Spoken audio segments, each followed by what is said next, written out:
The revolution. The revolution will be televised, and there ain't a thing you can do about it. The revolution will be televised, and true believers can't doubt it. God is taking from the rich and giving to the poor. His name is being spoken in many different languages, from shore to shore. Children are preaching his name, and life for us will not be the same. Grab your sons, gather up your daughters. The day approaches where we will all see who came before us. The revolution will be televised. Stop faking and playing church. The revolution will be televised. Watching loved ones being separated from you will most certainly hurt.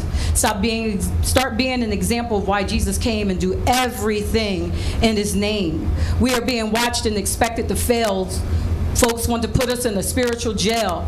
Get up in the morning and celebrate that it's a new day. We are the revolution, and quite simply, we are here to stay. We ain't scared. We ain't no punks. The devil is officially put on notice that God's people ain't no junk.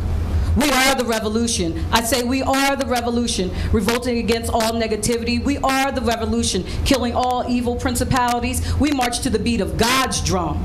Tell God, give me some, give me some, give me more of your word, give me more of your favor. We are the Lord's, and only he can save us. We are revolting against the pollution in the air. We go together, so there is nothing to fear. Our children are warriors, whipping demons at sight. We go to sleep with no worries and rise to the wonderful light.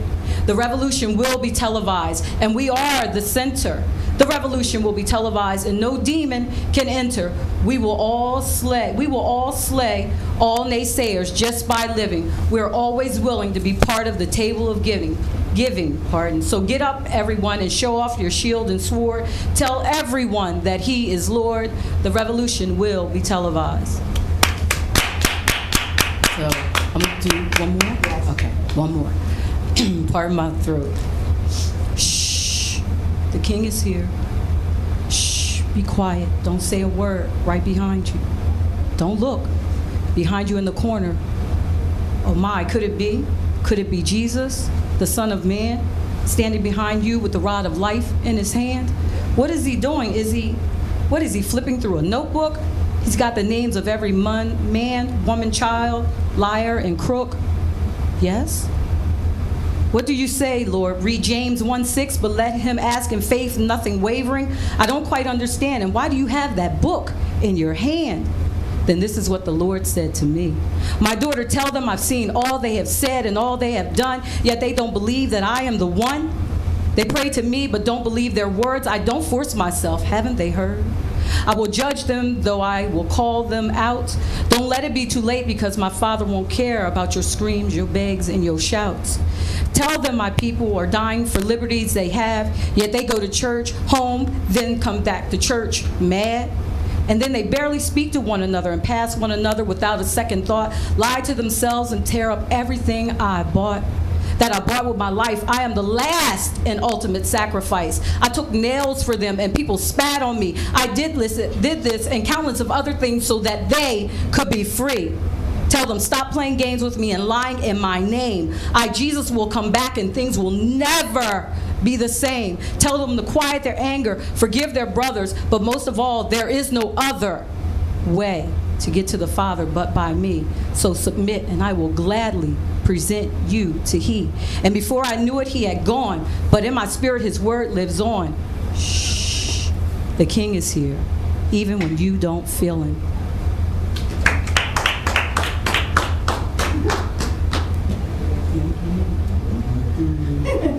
Thank you, Gennie. You wrote those? Yes, ma'am. They were amazing. When you're writing something like that, tell me what you're going through spiritually and emotionally. Usually it comes from all different places. When I was writing these, I was actually going to do them for a New Year's Eve program that I was going to. And I usually write in one day. Sometimes it's just one sitting.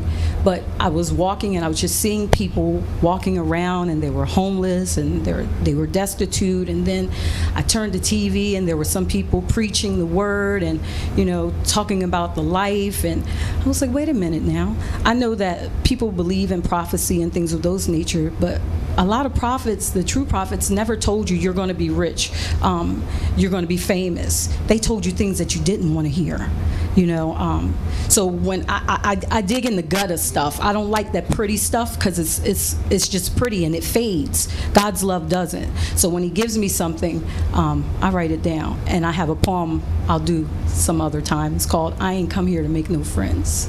You know what I mean? So whatever God tells me to do, that's where I'm going. We're grateful. Can I please comment? All right, let me hold this for a second, Shana. I don't want you to reach. At home, this sister here, Gennie Tolliver, she struck my heart. She touched my heart a long time ago with her sincerity and her passion. So I just want to say that I appreciate you coming here.